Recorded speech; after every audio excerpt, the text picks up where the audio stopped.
अरे ओ सांभा, कितने आदमी थे हैं? सरकार, बस 2 ही आदमी थे। वो दो और तुम 10 फिर भी भाग आए हैं? कुत्ते के बच्चों। नहीं सरकार, वो 2 आदमी ही 10 आदमी से ज्यादा भारी पड़ रहे थे। उनके पास तरह तरह के हथियार, गोला बारूद और कई तरीके के तलवारें थी। अरे तुम्हें क्या लगा, तुम्हारी ये बातें सुन के सरदार खुश हो जाएगा, शाबाशी देगा? हैं? शाबाशी देगा तुम्हें?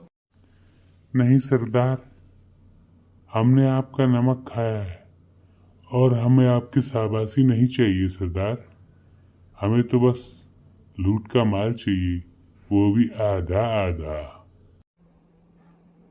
आधा आधा? क्या लूट के लाए हो रे कालिया, जो उसे आधा आधा चाहिए? हैं? ये 2 आदमी तो तुमसे संभाले नहीं जाते और लूट का माल चाहिए तुम्हें आधा आधा? जी सरकार, लूट का माल तो हमें आधा आधा ही चाहिए, नहीं तो हम आपकी गैंग छोड़ देंगे। सांबा सही कह रहा है सरकार। अगर आपने हमें लूट का माल में आधा आधा नहीं दिया तो हम आपकी गैंग छोड़ देंगे। अरे ऐसा मत करो भाई, तुम अगर लूट का मेरी गैंग छोड़ दोगे तो लूट कैसे करेंगे हम, और कैसे लोगों को डराएंगे? कैसे फिर माएँ कहेंगी 50-50 कोस तक, सो जा बेटा सो जा, नहीं तो गब्बर आ जाएगा। हमने तो कभी किसी माँ को ये बात कहते हुए नहीं सुनी कि सो जा बेटा सो जा, नहीं तो गब्बर आ जाएगा। तुम बस यूं ही फेंकते रहते हो सरदार, ये सही बात नहीं है। तुम एक तो झूठ बोलते हो, ऊपर से हमें लूट का माल भी आधा आधा नहीं देते हो। हम आपकी गैंग को अभी और इसी वक्त छोड़ते हैं। अरे कालिया समझा इसको, ये सांबा तो पागल हो गया है। क्या ये सोचता है कि अगर ये अकेले रह लेगा तो क्या खा लेगा रोटी? है इसको नहीं पता मैंने इस गैंग को बनाने में अपनी ज़िंदगी कितनी साल लगा दिए, और ये डर के मारे आज उन 2 आदमियों के डर के मारे गैंग छोड़ रहा है। हैं? उन दोनों को तो मैं ऐसे ही निपटा दूंगा रे। अरे सरदार, क्यों खाली मूली में फेंकते हो? तुम तो ज़बरदस्ती के सरदार बने हुए हो। सारी गैंग तो हम चलाते हैं और माल भी तुम सारा रख लेते हो। अगर आधा आधा दे रहे हो माल लूट का तो हम रुक रहे हैं, नहीं तो हम दूसरी की रघुवर की गैंग को ज्वाइन कर रहे हैं। वो हमें आधा आधा क्या, आधे से ज़्यादा देने को तैयार है। अब समझ में आया, तुम्हारे मन में लालच आ गया है और तुम मेरी गैंग को जो है छोड़ के जाना चाह रहे हो। लेकिन याद रखो कुत्ते के बच्चों, तुमने जो ठाकुर के हाथ काटे हैं ना, वो तुम्हें छोड़ेगा नहीं।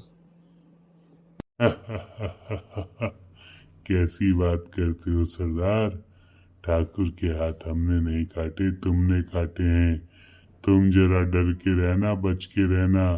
ठाकुर ने 2 आदमी तुम्हारे ही लिए बुलाए हैं शहर से। वो कभी भी तुमसे अपना बदला ले सकता है। और तुम सुनो, तुम अगर अपनी सलामती चाहते हो तो जेल चले जाओ, वहां तुम सुरक्षित रहोगे। नहीं तो ठाकुर अपने उन 2 आदमियों से कह के तुम्हें, तुम्हारे दोनों हाथ और पता नहीं तुम्हारा शरीर का कौन कौन सा अंग काट के कुछ चील कौवों को खिला देगा।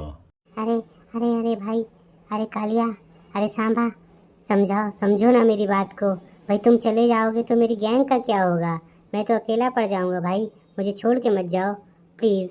मैं तुमसे हाथ जोड़ता हूँ, तुम 50 क्या तुम सारा माल रख लो, लेकिन तुम मेरे साथ रहो, नहीं तो ठाकुर मुझे मार डालेगा, मेरे हाथ काट डालेगा। उसके बाद मैं भीख मांगने के लायक भी नहीं रहूँगा। बुरे काम का बुरा नतीजा होता है सरकार। अब हम जा रहे हैं छोड़ के, बाय बाय। ओह, ये दोनों तो मुझे छोड़ के चले गए। अब मैं क्या करूँगा? ठाकुर मुझे मार देगा, ठाकुर जो है मुझे छोड़ेगा नहीं। अब मैं ऐसा करता हूँ, कहीं छुप जाता हूँ। कहाँ है रे गब्बर सिंह? देख, हम आ गए, अपने ठाकुर का बदला लेने हम आ गए। ए कौन है, कौन है? भागो यहाँ से, यहाँ कोई ठाकुर कोई गब्बर नहीं रहता। क्या कहा? यहाँ कोई गब्बर नहीं रहता, तो तू कौन है? अरे सरकार, मैं तो एक अदना सा छोटा सा बालक हूँ। मैं इस जंगल में कई वर्षों से रहता हूँ और जो है इस जंगल में लकड़ी काट के ही अपना भरण पोषण करता हूँ। पर ठाकुर ने तो बोला था गब्बर जंगल में रहता है अपने आदमियों के साथ। यहाँ तो कोई भी नहीं दिखाई दे रहा है। अरे सरकार, लगता है ठाकुर साहब को कुछ गलतफहमी हो गई थी। इस जंगल में तो मैं रहता हूँ और मैं तो सिर्फ एक गरीब आदमी हूँ और जो है खेत दूसरों के खेत जोतता हूँ और जो भी रूखा सूखा मिलता है वो खा के अपना जीवन जीता हूँ। लगता है ठाकुर के हाथ के साथ साथ दिमाग भी कम हो गया है। हाथ तो कट ही गए, दिमाग भी फिर गया। एक गरीब आदमी को मरवाने के लिए हमें बुला लिया। चलो हम चलते हैं। हाँ, बच गया भगवान कसम। आज से सारी गुंडागर्दी, सारी डाकुयत खत्म।